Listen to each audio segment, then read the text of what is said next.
buddy. Oh, Oh my goodness. My mentor.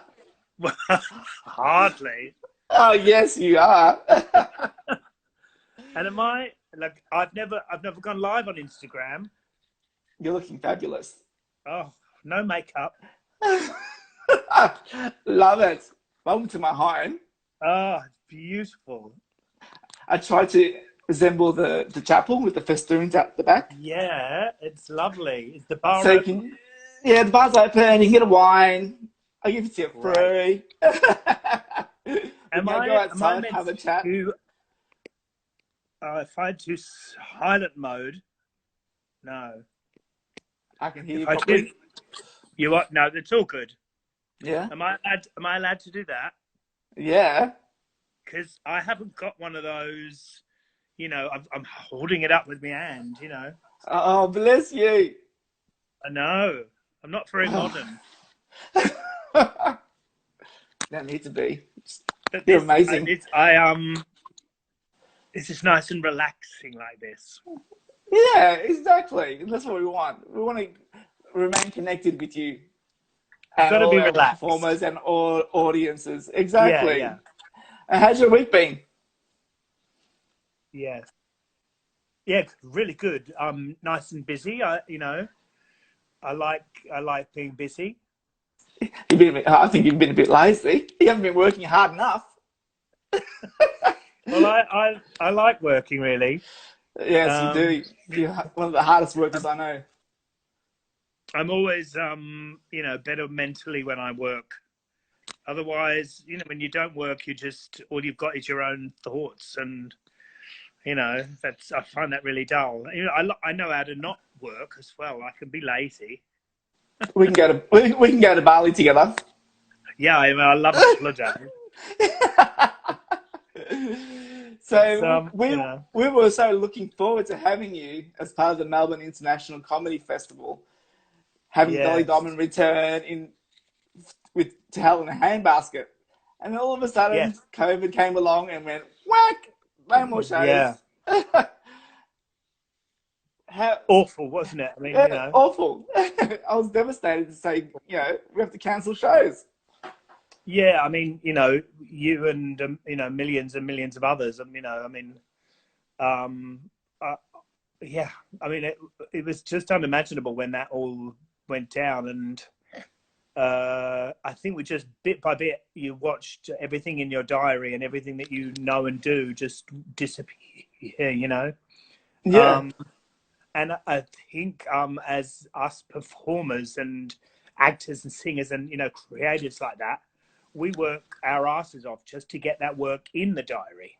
Exactly. So when it all evaporates like that, it's depressing as ASF, whatever. It's fun. Exactly. And all of a sudden, I'm not swearing. Well, now I am, and yeah, just awful, But you're only allowed to. Well, no, you're only allowed. I felt like I was. There's only so long you can, feel sorry for yourself and, lie there in bed and, be miserable and, you've got to motivate yourself again, And I reckon for a lot of performers, they might do all right in that way because we've got work, we're all in work and everything's amazing. And look at I'm in a show, and then that ends, and then you've got nothing. And so a lot of us have been through, periods of nothing. Yeah, but especially with live performers where you're always in theaters, you're always amongst it, and then all of a sudden to go, no, you can't do that anymore. It's like what? Oh, yeah. I mean, we do this because we love, showing off, and we love performing. Yeah. Not all of us. Everyone has got their own different ways, but we live and we love it, and then we so I would never do very well going for very long without that. But then your creative juices got back, and then you stepped into some ambassador roles, like the Chapel Street Precincts Association, where you became a spokesperson for supporting local businesses who were shut during the time. Yes, which is well, amazing. the lovely, it's you know Chrissy, Yeah, obviously, it's Chrissy of the Mouse. precinct. Yeah, Yeah. yeah. Contacted me. Been in big thanks to Rob Mills as well, because Chrissy spoke to Rob and said, you know, who can we get? And Rob said, what about Dolly Diamond? And I know Dolly, and so yeah, I did that. And what it was is that, you know, it was great to get some work, obviously, you Yes. know, for all those many reasons, mentally, financially, but to be able to dress up again, you know. And they were Um, awesome, and it kind of brought some happiness yeah, to the whole situation, and yes, we just got to, you know, yeah. Sorry, go on. supporting local businesses as well, who we are surrounded by. I think it was awesome. You being their ambassador was an amazing, Well, you know. it was suggested that I just do it with an iPhone, you know, and I thought, you know, there's a pandemic, but we're not animals, and No. you know, I obviously needed to get in my, you know, mates that, you know, Paul who does the cameras and Sanjeev, who you know, Yes. who's an amazing photographer, and Laura who does my makeup, and you know, I wanted them to look good, you know, Yeah. and You've done an but awesome job. I was hilarious, it was a and real lifeline. It really was, you know. exactly. I mean, you know, when anything like that goes on, it's like when you break up with someone. In that immediate moment, and for days after, you think, well, that's the rest of my life. I'll never work again. I'll never get out. You know, and you haven't got the vision. And now nobody knew what pandemic, you know, never lived through a pandemic, you know. Exactly. And now I have. And, but yeah, you just don't know. And so those few days, I definitely was shoveling in the food as well. And, you know, I thought, well, it doesn't matter because I'm never going to get out, so I may as well just, you know, eat my way to oblivion. You know? I've done before. I'm very Never. good at it, actually. But Yeah, that seeing those ads gave me joy, and so we're gonna be okay. yeah. Well, lovely. That I mean, and you know, back to that. I have to make people laugh. It's, you know, it's the way I'm made. You know. Absolutely. I like that. I like that. And also, not only an ambassador for Chapel Street Precinct, you got your own show. Kerry's and Dolly's House Yes. Party, which is amazing, on Tuesday and Thursday nights at 7:30 with Joy TV, which was funded by the Victorian government. Which, We woohoo! I love I it. reckon day number 5 or whatever it was, Ro Allen, who is the Gender Sexuality Commissioner in the Andrews government, which is amazing that we've even Yeah. got, you know, a commissioner that does that, and they are, you know, just such a leader in this, you know, arena of, you know, bringing the community together, you know, and Yeah. I'd gone on like an Equality Road show with Ro and, you know, Daniel Whithouse and some other amazing people. Yeah. And we all get on really well. And, you know, I was wheeled out as Dolly to sing Love Is in the Air. I don't know if you've ever heard me do that. Never. Get Pretty you. new. It's pretty new. And then Rose said, you lost all your work. I said, yes. And, you know, still trying to sound chipper. Yes. You know, Yes. Amazing. I'll be fine. Because, you know, you're in the middle of it and you have no idea, you know. And Rose said, look, I want you to, you know, get some other performers together. I'm going to get in contact with Kerry Stanley. You know, we want you to do a show, a live streaming show.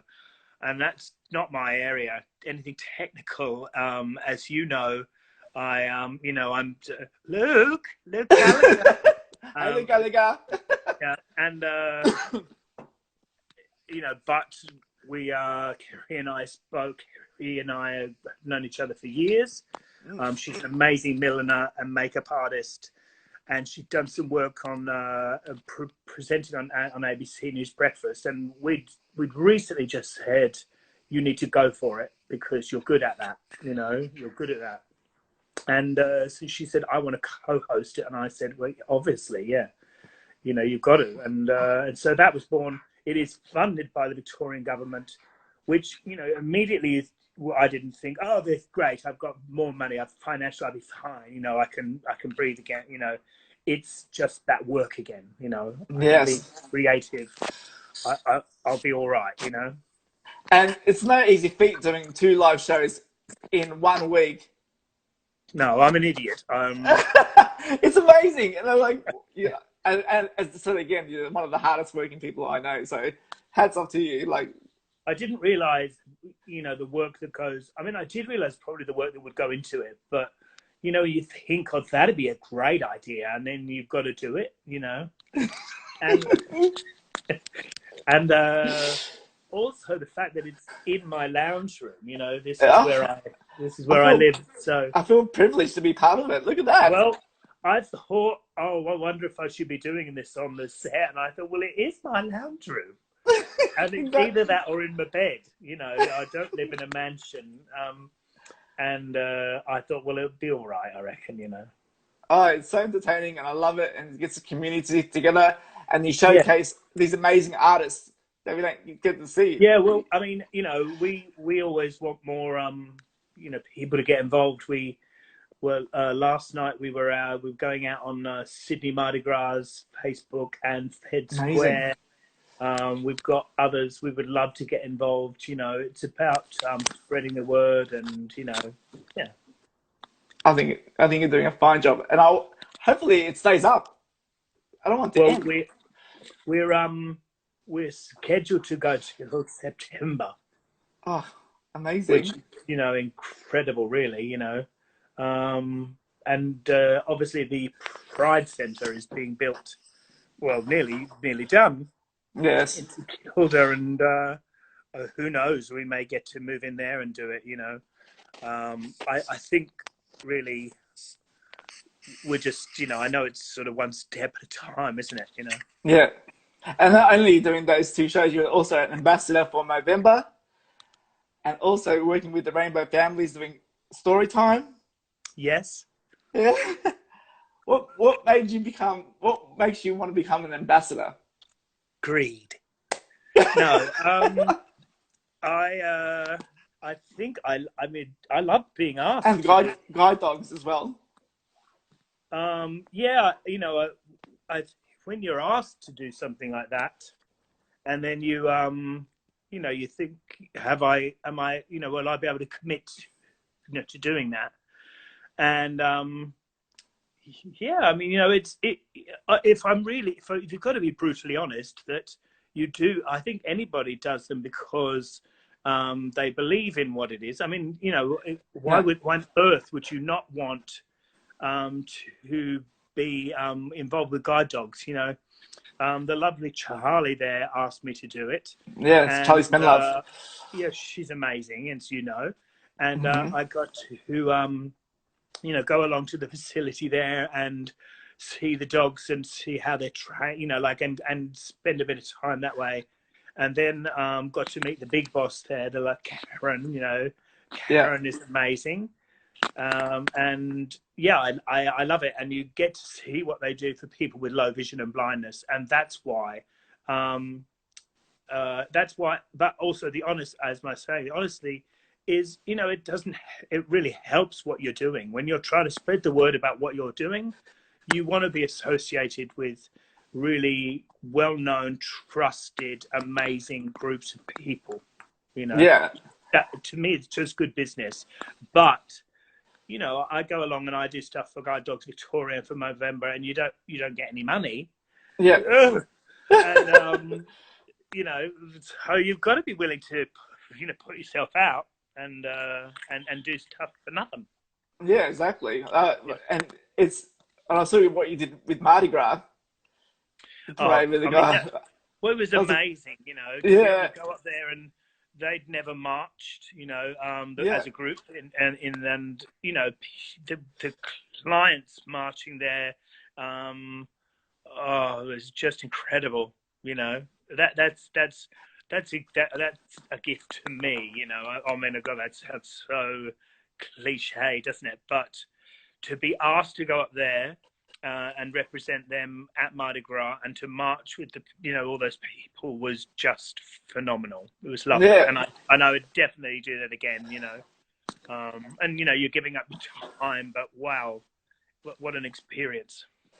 And mental health as well with Movember is amazing. I saw an interview today with Cameron Daddo. Yeah. Cameron Daddo and Alan Fletcher and our gorgeous friend, the lovely Rhonda Birchmore. All three of them are really lovely, and I'd worked with them, and Movember asked me who was I interested in interviewing, and I mentioned those three. I actually also said Chris Smith. Because where was he? I don't know, and check on his mental state. I want to care for him. Well, interestingly enough, of course, Movember are also for, because my on a serious note, my dad passed away from prostate cancer, and that's what made me want to get involved, and. So there was more personal reasons from that. My mum also died from cancer, and I think you realise that's a good reason to be with them. Absolutely. Thank you for doing that. Let's rewind. I was reading someone. Are you reading any of the comments? Yes, they're coming thick and fast. Oh, they are good. We're going to go into them. Don't worry. Different Way Home is on our agenda. Listen, Ibrahim Noort. No, I wasn't going to tell you your job. and I can fairly see your action man eyes go up to look at the questions that you've obviously got stuff up on. I have a few notes on the wall. Well, why wouldn't you? As if, Hello, your career. I'm a little disappointed you haven't memorized all of my career, but... So I have to admit, I was, a little nervous, which I think it's always good to be a little nervous. But I get to, I almost thought, I wonder if I should wear my glasses, which I wear, to see a movie if I'm, like miles back. And it's just almost like you're wearing a disguise or something, This is more me than I'm used to. I'm used to being me, obviously, but it's more. Feel like you're being more honest, don't you, than when you dress up because you're being someone else. Absolutely. We just had a comment there. You nervous? Question mark? Never. I know. From the mayor, Steve Stephanopoulos. Hello. Yes. Your worship. I get in trouble because sometimes I introduce him the wrong way. He's amazing. Here she is. No, well, he's a lovely man, isn't he? We're so lucky to have him. We have a lot of respect for that man. Absolutely. So when you were 10 years old, you had your first big break on the West End. I did, yes. As Oliver. Yeah. How did that come about? I was in a choir when I was 7, and the guy that led the choir, Brian Lamble, suggested to my mum and dad that I audition, and so I did. And then they rang up and said, we would like to offer Michael Oliver, and my mum said, "Oh right, yes."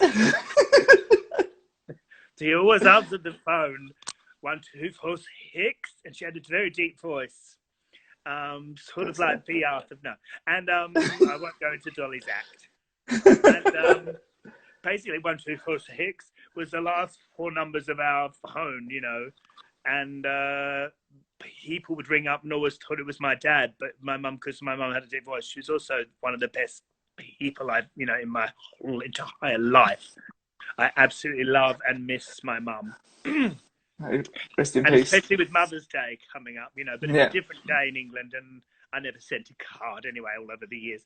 But I was a good son, a very good I'm son. sure you Anyway, were. so they said we'd like to offer Michael Oliver, and my mum said, "Oh, what will he be doing in it?" And they said, "Oliver, no, no." And yeah, I was only child laws, which I don't think are that different now, are they? But I was only on twice a week, and I got £6 of performance. Wow. Which is because it was in 1980, What was your memories about that? Do you remember much about that? Yeah, well, yes. I mean, I remember that they all rushed around to the stage door after opening night, mum and dad and their friends, so let's go and get his autograph, and but there were already people there getting my autograph, which they would have got it, obviously, for whoever was there, but it was, oh God, it was thrilling, and after a while, being a primary school and being in that role, definitely you'll be shocked, but I got a bit of a big head, I know. Never. I can't believe it. I can't believe that. I know. It's outrageous. Yeah, and so yeah, but it was amazing, and just to have that experience, So your parents said, "You got a big head now. We're going to move to Australia." Well, they did say you got a big head now, and they were the ones to say to bring me down a peg or two, which that's good, I think it's good, Yeah, but I know that they love me, and we went and visited my brother and sister. They'd moved out to Australia, and we went and visited them, and I loved it. It was amazing. It was really warm, and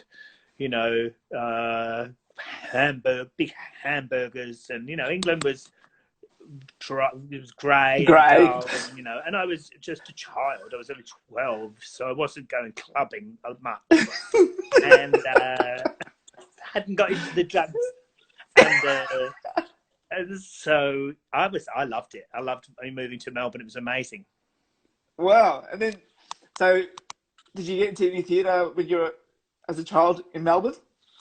I was 12, and I went to Ringwood, into school in Ringwood, and I remember just thinking, oh God, the school uniforms were grey and horrible, and the shoes were vile, and I had a shaved head, and pointy shoes, and it was all English, I was from London, isn't it? Yeah, exactly. I was like Eliza Doolittle turning up at Ringwood High School, and but it was, yeah, they had a great musical program there, and I did the school musical, and oh my God, I reckon I was really, really lucky to come over from London and land at Ringwood High School.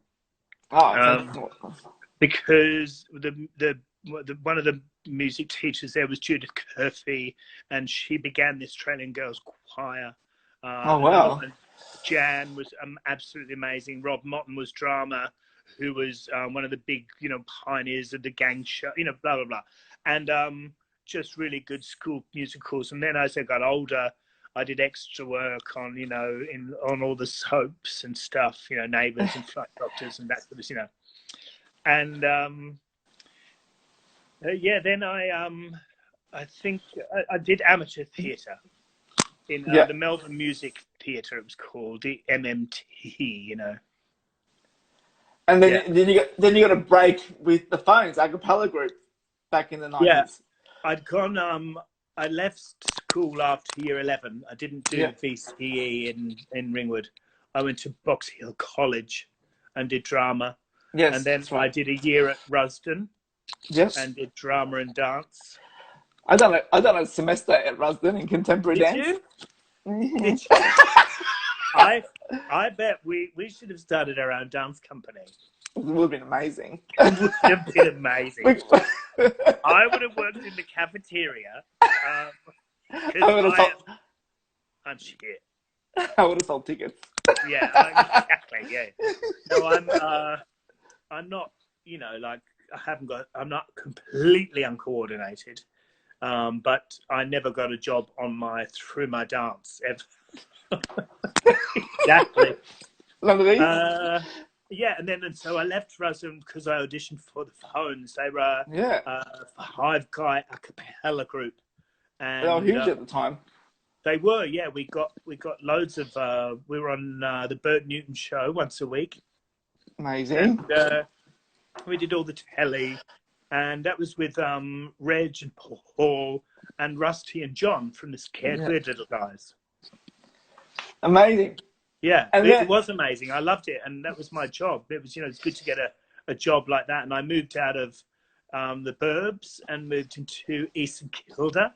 Wow. And, yes, I was a young gay man. I'm out, everybody. I'm out. Is that when you came out? It was good just to announce it, How many of you saying it tonight? I just thought, why not give you the scoop? Everybody heard it here first. Yeah. As if this didn't give it away. All this. I love it. Yeah. But no, it was a great group to be in. Really great. Yeah. And you had a reunion with them a few years ago. Yes. In your show. Yeah. In your gala night. They were very gracious, very amazing, to agree to get back together to do that. One of the members was in Europe and unavailable. So one of the other members from years and years ago, Mark Jones, yeah, who is just an incredible musician, and we'd worked together. So he joined the lineup, and Rusty and John and Reg, and shit, it was really hard work, to get those chops back. Yeah, and I haven't, I've chomped those chops. Yeah, but it still went over well, and that was good. Oh, I loved it. I saw it. It was beautiful. And then in 1990, you got into the Rocky Horror Show.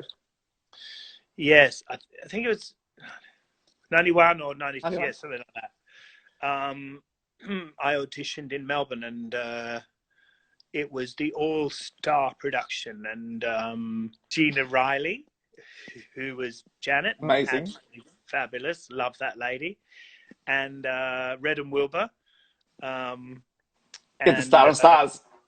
So I loved. I've really got on well with Red Simons. Really great guy, and we made each other laugh. I always love someone who can make me laugh, and obviously I love making other people laugh. It's like an illness. And Peter Rose, Taurus Riff Raff. Anyway, it was great. I was in the chorus. There was 6 of us, and it was good. It was really good fun. And that took you over in Australia as well, but then it took you overseas?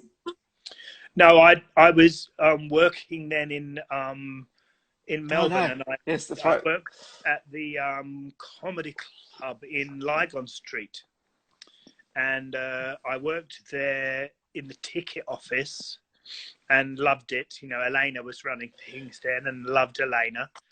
An American lady that was brought over, just wild, so much fun, and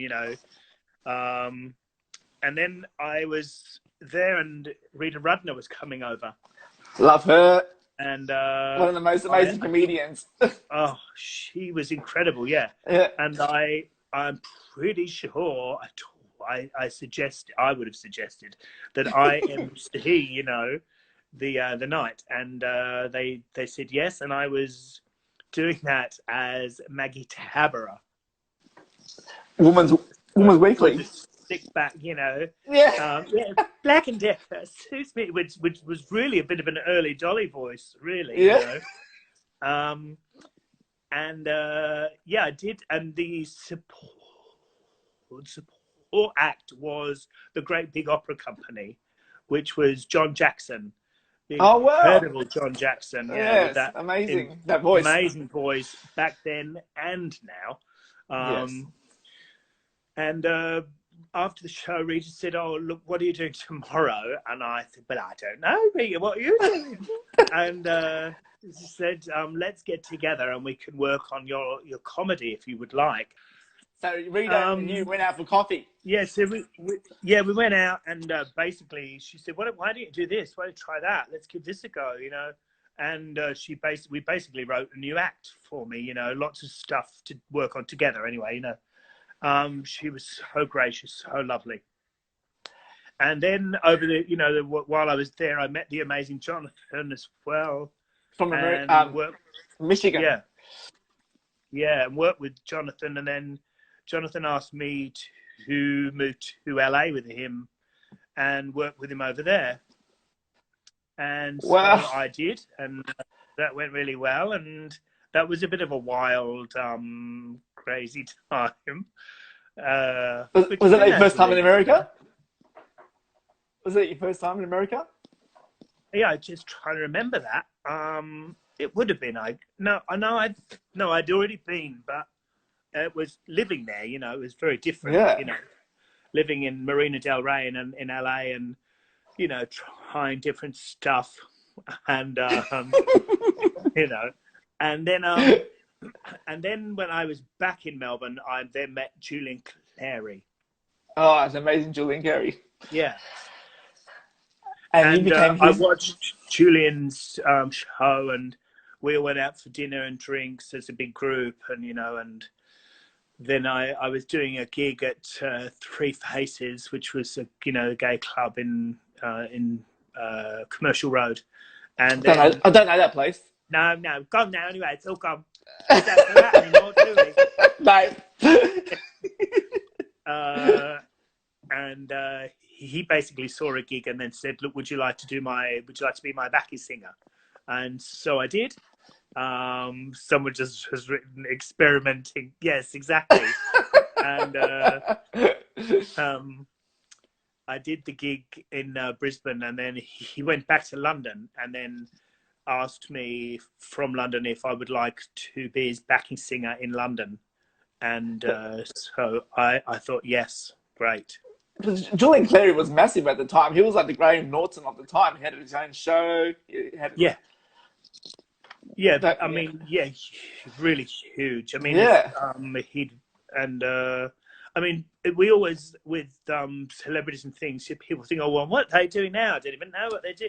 I mean, he works a lot. You know, he does his shows and tours and does panto in London, and you know, and he writes books for children and adults. You know, I mean, I sound like I'm doing his resume, but yeah, he's still working.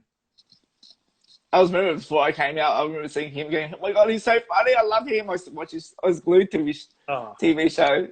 Yeah, I mean, it's back to that. I always admire and love someone who can make me laugh, and that man can definitely make me laugh. He's very, very clever, very clever. I think it's a love for what you do and a respect for those people you're doing it for. Totally, it doesn't come across as tasteless. He has that endearing quality, and neither do you. Perhaps not overly tasteful, but you know, yeah. And then you got into the Rocky Horror Show when you were in London as well. Yes. So that love affair started again. Well, it was the same director, you know, Chris Malcolm, who is sadly no longer with us. But Chris was the main director wherever it was around the world.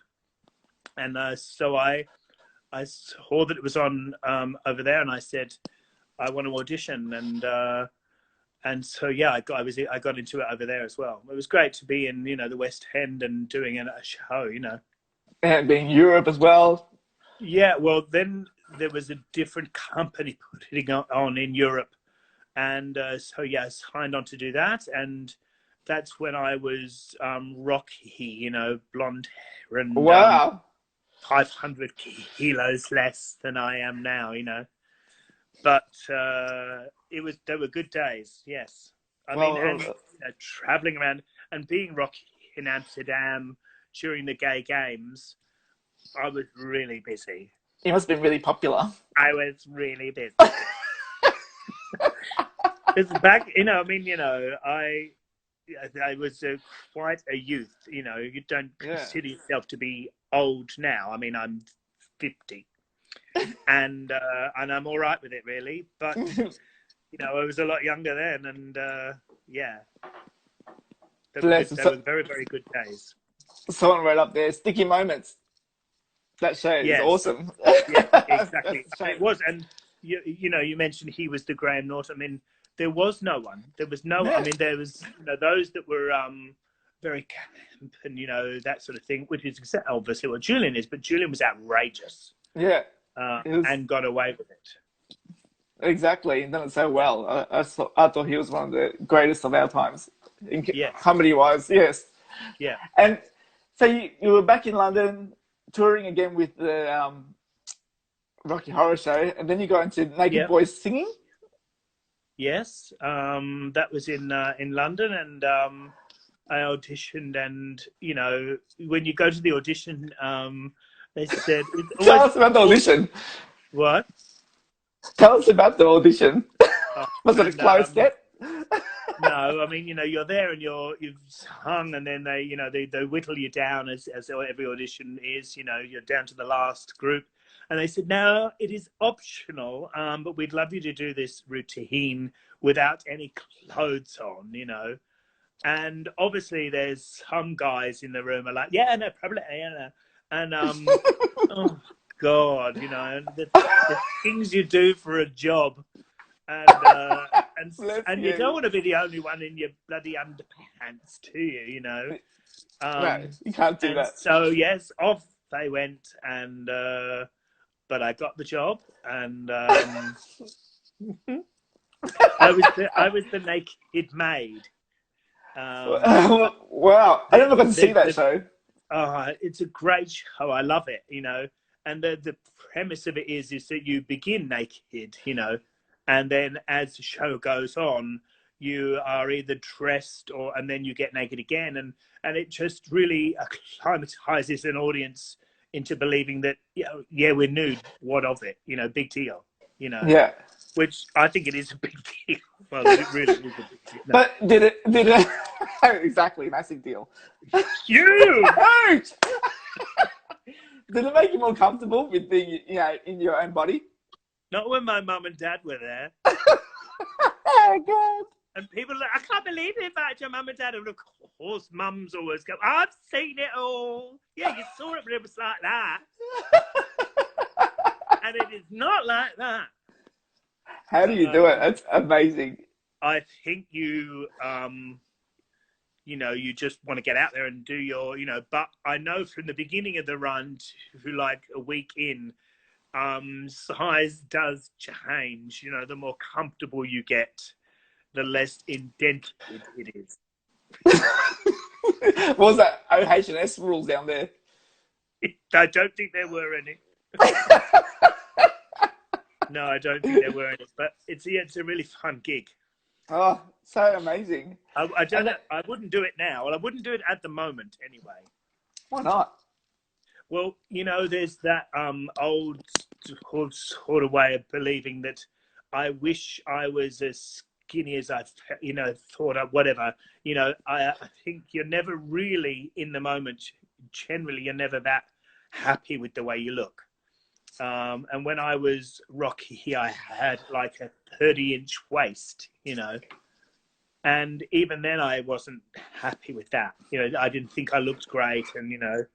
And then, you know, so now I'm a lot better with how I look, even though I'm at the moment, I'm striving to exercise and lose weight. It's mainly because I know that I feel and look better with less weight, but I'm not as mentally, you know, if I want to have something, if I want to drink, if I want to eat, you know, I do it. I think that's the beauty of getting older and getting a little more stable in the way that you look and feel, you know. But I still try to work my ass off. So, I mean, I've got to get into dresses, you know, so I've got to do it for me and for Dolly, you know. Bless Dolly. It's not easy.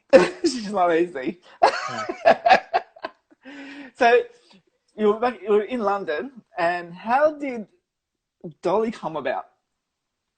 I was offered a gig in Wales, And That's right. the woman who offered it to me said, "Oh, that you don't do drag, do you?" You know, I said, "I'll do it. What I'm going to do it because everyone has said you should do it. You should do it. You'll be good at it." You know, and I thought I'm a male singer. You know, I want to do musicals, and well, basically, I wasn't getting any musicals, and so I thought, well, why not? And I did this gig, and it just went really well, and you know, I loved it.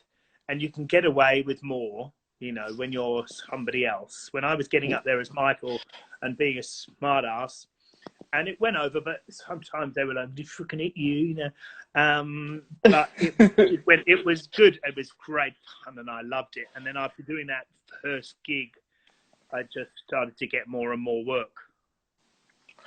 And what was it named Dolly? Was that the character, or was it someone? Did No, the it's formation of Dolly come? yes, it was, and but I'd done this character Mikey Diamond in London Mikey at, Diamond. at a venue called Madame Jojo's, Oh, I love Madame and Jojo's. it was amazing, you know. And then somebody's asked, "Was there any of my mum reflected in Dolly?" Yes, definitely, Yeah. definitely. I'm not I'm not impersonating my mum. But I think that gay boy love for your mum reflects in what I do. Yes, that's from Madame Footy. So Madame yes, Foutu, we love her. and my mum's name was Iris, and she was such a strong, lovable woman, and so that is Dolly. Bless her. Not always lovable, but perhaps. And then what year was that when Dolly came Uh, about? well, probably 2002, I think. Yeah. Right. So it was then Dolly got some gigs in nightclubs and Yeah, corporate and events. that was basically it. No, just pubs and clubs and that. And then it just got really, really busy. And, you know, some weekends I would do 3 in a row on a Sunday night, you know. Wow. And it was all, you know, cash as well, which was great, you know. And so you Yeah. feel a bit like you're, you know, loaded. And my one of my best mates, Rose Garden. Yes, Rose got amazing. You know, Rose had started before me in the Yeah. late 1960s, and still doing the same act. And I believe she's watching. I don't know. I messaged and she said, I'm watching Kate Bush videos. I thought, oh, fuck off. Oh, go on And then. and so we became thick as thieves. And yeah. And then that's how we I came. can't remember what you asked. So 2000, like the year of when Dolly came about, Oh yeah, when she was doing gigs, and then we got to experience Dolly for the first time in 2004 at yeah. Chapel of Chapel. I was. I'd come over on a holiday because Mum, Dad, and family were all living over in Melbourne still, and and I'd been visiting, and so my very good friend Vito Mattarelli. Hey, Vito, this is amazing. Yeah, he said if you're going to work in Australia, don't do what you're doing in London. You know, let's get you into a real venue. You know, being a ticketed venue, not a real venue. Yeah. That's very disrespectful. I didn't mean that. And I did. Yes, I landed at this. There is. And I landed at the Loft. Vito basically organised everything, you know. And yeah, Midsummer. That's when I started to do Midsummer Festival. That's amazing. The song, the show title was "Songs That I Like and Shows That I Didn't Get Into." Yeah, no, not into songs that I like and shows that I didn't get. Didn't get. That's right. Yeah, it's all about auditioning and not getting them, you know. And the title was too long to even fit on the ticket, you know. But I loved it, and the difference was incredible. Working to an audience that had bought a ticket to watch you, you know. It meant I could I didn't have to shout, and I could wait for laughter or not, as the case may be, you know. And that's when we fell in love with you. Well, and that's definitely when I fell in love with Melbourne, with Chapel, with Midsummer, Yes. and yeah, just there wasn't many, you know, men that would drag whatever that were doing live vocals. Yes. The wonderful K Sarah was, you know, Yes. obviously in Sydney, Trevor Ashley would have been, Yeah. you know. I didn't know Sydney at all then, but I knew of Kathy. I didn't know Trevor. Yeah, but it was amazing. And then I would go back to London, work, and then visit again and again. You know, each year, or was it every second year, or every year? every year? I believe it was every year. Yeah. Wow, that's amazing. But you don't like to be described as a drag act with Dolly No, Diamond. I don't like Dolly being described as a drag queen. So drag queen, yeah. Yeah, and the reason is that we all we've got a preconceived idea. We've got that nowadays. Yeah. We don't do it as much either with, you know, male and female and gender. And, you know, if someone says to you know, it's a drag queen, people immediately think Bucks night, night, Yeah. and miming, and, you know, and obviously there is now wrong with that. No. And I've spent most of my life watching miming, you know, drag acts. You know, that's my entertainment. That's what I love as well. And you can do that well and still be incredible. You can do, you know, anyone that does their performance well, I'm generally a fan of. Yeah. But I didn't want Dolly to be that. I wanted Dolly to be more like Dame Edna, in the sense yes. that Edna was Dame Edna, you know, and a woman, and, you know, you either loved or, you know, respected or hated or whatever, but it was a woman. And I wanted people to treat Dolly as a woman. God damn it! Yeah, it's all out. But with like shows like RuPaul's Drag Race, the caliber of drag has skyrocketed. Like, it's how they want to do absolutely backflips and comedians and look, makeup queens. I love that. I love RuPaul's Drag Race. Yeah. I don't love everything about it. And you get asked, as would lots of other, you know, drag performers, what you think about that and what it's done.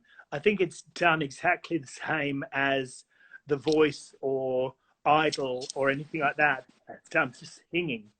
Yeah. You know, it's one style of doing that. You know, you've got acts that have been working in, you know, in London, but let's, you know, say in Melbourne, you know, Holly Filler, Filmer Box, you know, these are hard-working acts that I believe, you know, have been doing this for a long while, and they have sustained career and work. And these other, you know, acts that look fantastic, and you know, some of them have been doing it for a very short period of time. Some have been doing it for a long while as well. Yeah. But it's just one snapshot of that business. Yeah, absolutely. But I just think it's awesome as well that it's opened up to everyone's world too. Definitely that. That's what I like about it. I really like RuPaul, yeah. You know, and I find it all very entertaining, and it's a competition, you know, drag. I mean, my God, I mean, it's amazing, you know. See that walk, but you know, and so yeah, I love it for all those reasons as well. And yes, it's brought drag to Glen Waverley or, you know, wherever else, you know. It's not in a secret club somewhere anymore. It's just like out there. Exactly. Yes. Yeah, which is awesome. Yeah. So back to Dolly. All right. She's becoming a Melbourne favourite, a Melbourne queen of cabaret. Yeah, you know, I think I work a lot. Yes. Which, you know, it's good. even in isolation. We've got Dolly working a lot, and I think I love Melbourne, and so I feel very passionate about Melbourne. And when you are in a city and that city is supportive of what you're doing, then you're on a winner. You become a Melbourne icon with Dolly. Well, I what I was really aware of is that I wasn't working in many other cities, and then so over the years now I've tried to build that up. And obviously I don't get a response audience wise as much as I would in Melbourne, but oh God, I'm grateful it's just wonderful to be able to be in a city that you love and exactly to be supported. It's amazing. So with Dolly, you were back in London. What made you decide to move back to Melbourne permanently? And in between that, you were in a movie. I forgot to mention before, but Enemy at the Gates with Jude Law in 2001. Well, all right. Tell us about this one. You've been reading, Ibrahim. This is a good story. I knew someone who was working on that movie whilst I was in London, and they needed someone to be Jude Law's hand, so that they could film, these extra shots of him handing out these flyers. It's a war movie, and he was one of these characters, whatever. So I went in and I did that, and then I met the director, and we got on really well because it was only like 4 of us, which was very odd, but they were just adding these extra shots to drop in that they didn't get when all the characters were there. Obviously, me as Jude Law's body double is as you do. Yeah, it's like the 2 Ronnies. Exactly. But then he said, I've got this idea, let's have a go. And he got me to do this bit of script, which he was an experimental director, Jean-Jacques Arnaud. And he said, do this bit of script and I want you to write it. And okay. And so I did. And then he added that in. And then a month or so later, I get this phone call. I needed to go to a sound recording place in Soho and actually add my voice, because they were just doing it as a visual when they filmed it. So I went and I'd been out in Soho, and I'd accidentally been drinking a lot. Accidentally? And so I went and voiced this, and I had to remember what I'd said, and I was a little bit drunky, I must admit, which has been every now and again in my career has been a bit of an issue. Never. Gigs in London, and you just think, well, I'm just gonna have a few drinks, and nowadays I definitely like, if I'm doing a cabaret gig, I like a couple of glasses of wine before I go on, because it feels good, it makes you relax, but I certainly have a lot more control over it now. Amazing. Dolly, guess what, Michael? We've got 1 minute. Oh gosh, that went quick. Well, maybe That's not everybody so else thought that. That's incredible, isn't it? I think you're a superstar, and I thank you for being in our lives. Well, I love. And you're the citizen of the year of Stonington. Yeah. Quick, yell them out. Yell out. That's pretty much it, though. We can do a part 2 next week. How about that? I love you, and I love Kate, the lovely Kate Crowley, and everybody amazing at your gorgeous venue, because you really are. You embrace a community, and you look after everyone that goes there. You need to be a real dickhead to not get the love from you lot, which I know people do come in through those doors. Maybe not. Anyway, nameless. You are all amazing, and I'm really looking forward to when Chapel opens again. and I can get in there and book a show in and work with you all again, because I love you. I love you too. Love you more. I can't wait. Yeah. You look after yourself. Simon wants a shout out. Oh yes, the lovely Simon. Oh yes. Well, I mean, yeah. Couldn't be anywhere without Simon. Well, no, and we talk about looked after, Yes. Yeah, his name came up the other day on something else I was working on. No, he's great, and another asset to that venue, Yes. Really, very much. But yeah, very grateful. We all want to be out of isolation. We've all got to do what we can do to stay positive. And shows like this and all the other, shows that are on, and there are a lot, they go a long way. They go a long way to just taking our minds off everything for just a minute, Absolutely. Yeah. Thank you so much for your support and your amazing star you are to us. I love what I do, and I think you're really lucky if you love what you do. Exactly. Thank you so much. Have a good night. I'll see you soon. Love you.